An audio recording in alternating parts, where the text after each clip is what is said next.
اور خواتین کا قصور میرے خیال میں گھر بسانے اجاڑنے کے بارے میں خواتین کا قصور مردوں سے زیادہ ہوتا ہے،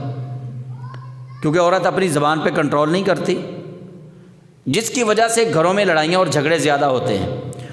اور میں ایک دن پڑھ رہا تھا قرآن پاک میں کہ اللہ تعالیٰ نے جو کہا ہے نا کہ تم نکاح کرو 2 3 عورتوں سے، 4 عورتوں سے،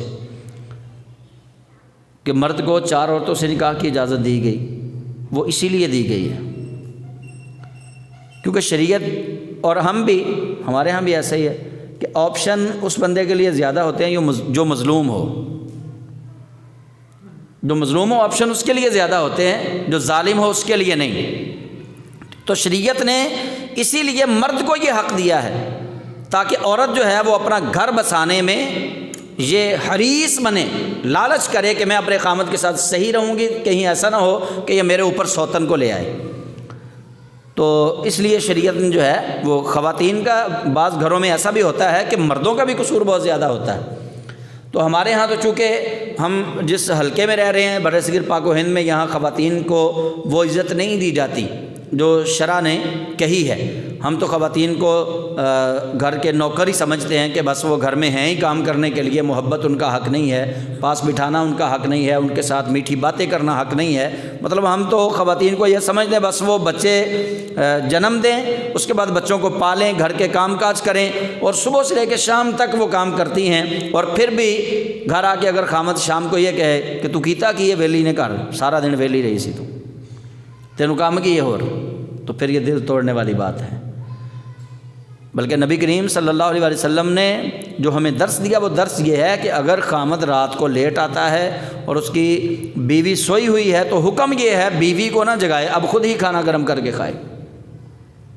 اور سنت ہے سرکار دو عالم صلی اللہ علیہ وسلم کی۔ لیکن ہم چونکہ ان طریقوں سے باغی ہیں،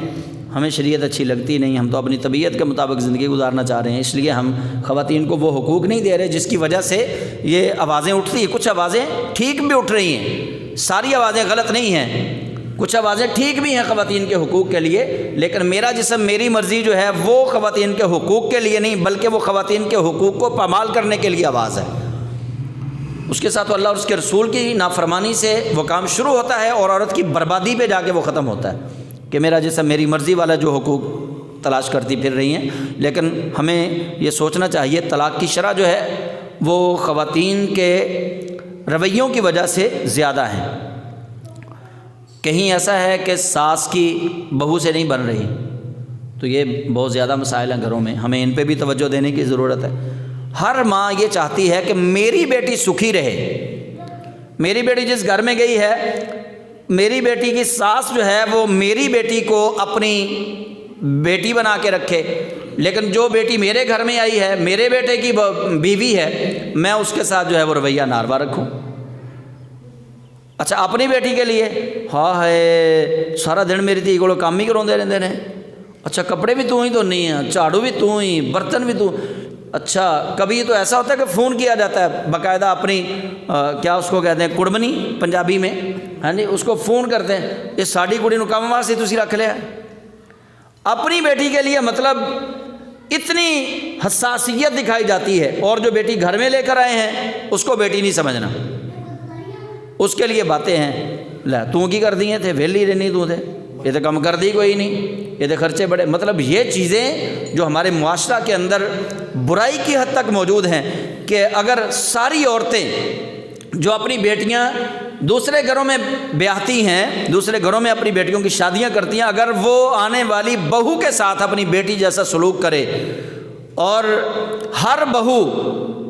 اپنی ساس کے ساتھ اپنی ماں جیسا سلوک کرے تو گھروں کے اندر لڑائی اور جھگڑے سارے ختم ہو جائیں۔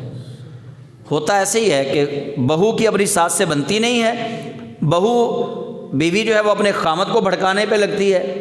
اور ماں جو ہے وہ اپنی صفائیاں دینے بیٹے کو بیٹھتی ہے، تو پھر ماں کی محبت والا جذبہ غالب آ جاتا ہے، اور بیٹا اپنی پھر ماں کی بات ہی مانتا ہے نا۔ ماں نے جب رونا ہے تو پھر تو عرش بھی کانپ جاتا ہے جب ماں رو کے اپنے بیٹے کو بتاتی ہے کہ بیٹا تیری بہو جو ہے، تیری بیوی جو ہے وہ میرے ساتھ سلوک اچھا نہیں کرتی۔ تو پھر یہ چیزیں ساری دیکھنی پڑیں گی ہمیں کہ کئی ایسے گھر ہیں جہاں دیور زیادتی کرتے ہیں، جیٹھ زیادتی کرتے ہیں، تو سارے معاملے کو ہم ڈیپلی دیکھیں اور بالکل اس طرح سوچیں کہ جس طرح ہم اپنی بیٹی کے لیے جو سوچ رہے ہیں نا کہ ہم اپنی بیٹی کی شادی کریں گے، اس کے سسرال جو ہماری بیٹی کے ساتھ معاملات طے کریں، سلوک کریں، اگر ہم وہاں سے اچھے سلوک کی امید رکھتے ہیں تو جس کی بیٹی کو اپنے گھر میں لے کر آئے ہیں اس بیٹی کے ساتھ بھی اچھا سلوک کریں، انشاءاللہ تعالی گھروں کے لڑائیاں اور جھگڑے ختم ہو جائیں گے۔